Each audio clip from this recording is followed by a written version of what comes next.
waxaa laga yaabaa inaad aaminsan tahay bidaarta in la kala dhaxlo oo keliya oo dhaxaltooy ku timaado, ama waxaa laga yaabaa inaad sidoo kale aaminsan tahay in qofka markuu u da' noqdo uu duqoobo in bidaarta lagu arko. weli miis weydiisay labadaas waxaan ahayn inay bidaarta sababi karaan. waxaa jirto 12 shay oo infection ka mid yahay oo sababta bidaarta. bal ila daawo muuqaalkan gaarka ah si aad wax badan oo ka qarsoon ugu faa'iideysato insha Allah. timaha inay qofka daataan ama bidaar qofka inay gasho asagoo dhalinyaro ah ama da'diisa aad u yar tahay waxaa sababi kara ilaa 12 shay. kow waxa waaye alopecia areata wax loo yaqaano. xaaladan waxay timaadaa markii difaaca jirka oo si qaldan u shaqeeyo misna oo weeraro hair follicles wax loo yaqaano oo ah waxa tinta ku haayo dahaarka sare ee madaxa ama qolofkan sare ee madaxa. sidaan ognahay tinta qolofkan sare ee madaxa waxa ku haayo wax loo yaqaano follicles. marka hair follicleskaas oo shaqadeeda tahay in tintaas blaceskaas ama meeshas ay ku haayaan ama areas inay ku haayaan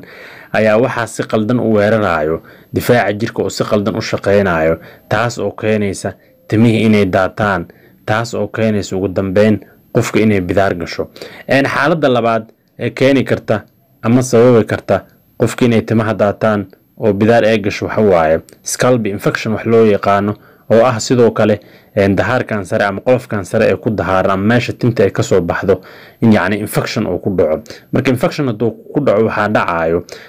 tinta halka ay kasoo baxaysay inuu saameeyo infectionkaas. marka scalpiga ama qolofkan oo madaxa ku dahaaran haddii uu saameeyana waxaa dhacaya tinta inay daadato muddo kadibna qofka sidaas ay bidaarta ku timaado. tusaale ahaan daa soo qaadan infectionada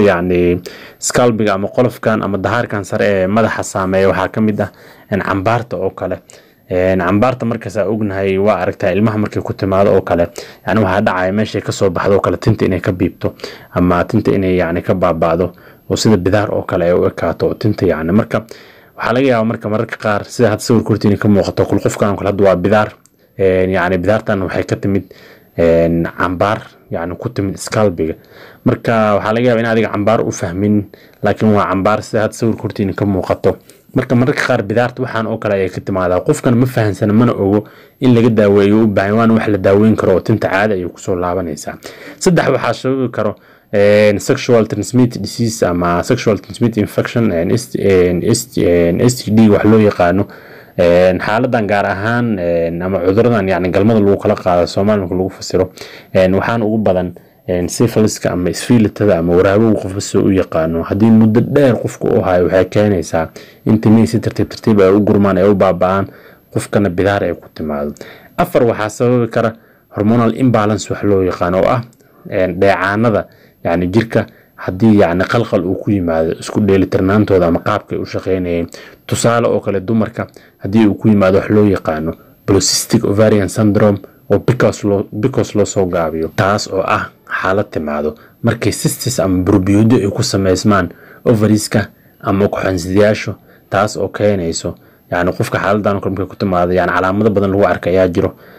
marka dumarka maadaama aan ka hadlayno xaalad dumarku qaasna ay tahay waxaa lagu arkaa gabadha bidaar inay galaysa ama subax oo kale markay soo kacdo kale timo fara badan ka daatay inay ku aragtay barkinta oo kale ama markay shanlaysanayso kale ee aragtay timaheeda inay daadanayaan oo tartiib ah bidaarta ay ku gasho. xaalada shanaad ee keeni karta waxa waaye thyroid disease wax loo yaqaano. thyroid disease marka wax kale ma waa qanjirkan dhuunta ku yaalo haddii jiro ama cilad ay ku timaado ayadan waxay keenaysaa tintii miiq oo kale inay noqoto inay yaryaraato ee dhuudhuubato, taas ugu dambeyn keenayso inay tinta daadato. xaaladda lixaad ee qofku keeni karta bidaarta waxa waaye hereditary waaye oo ah dhaxaltooy, waana midda ugu badan ee keento qofku inuu bidaar ku timaado oo dhaxaltooy ayuu ku timaadaa oo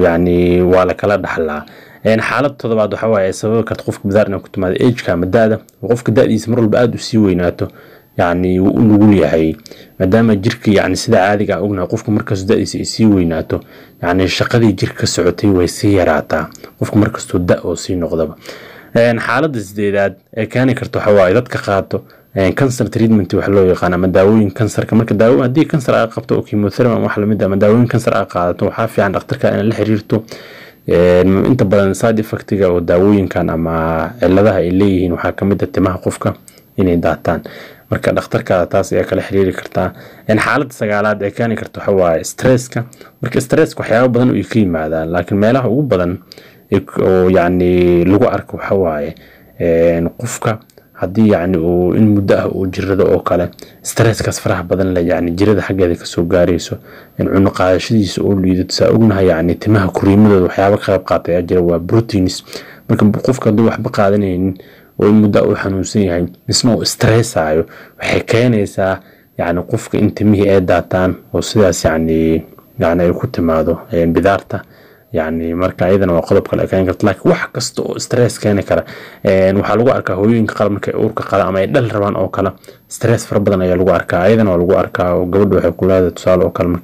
waqtiga yani dhalmada markay soo dhawaato ama markay dhasho kale haddii cunugii wax ku daryeelay wayso oo kale way isku aragtaa markay timaheeda shalaynaysa ama markay jiifka soo kacdo oo kale timo badan inay ku daadanayaan haddii madax wax ka far ah ama dabool u saarneen يعني إني كو أركت بركنت تما فربضان ويدعدا ويعني وحالة يعني عيدنا تماذا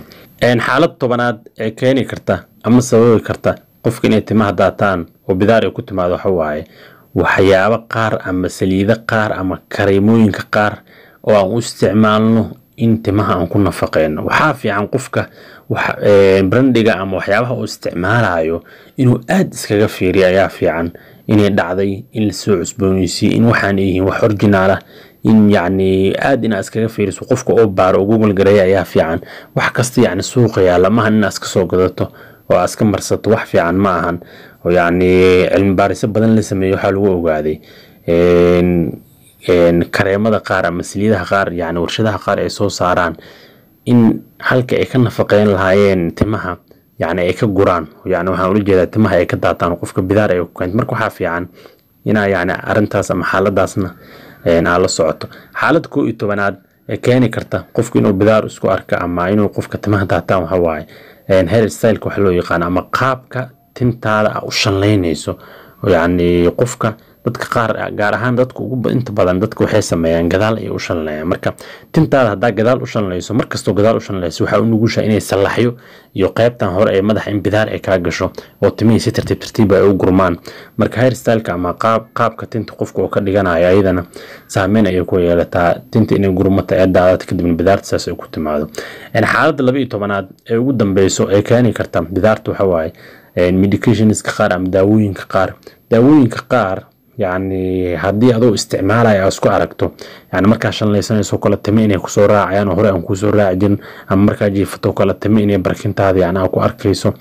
هدا عرقتو وانا حالة سيكو عصوب تحي أنا أسكو عرقتي داوين كمركا سا استعمالي سيكدب وحافي عن أخترك أنا اللي حريرتو سو تلك عقسيو هدي دباتة اي كتمت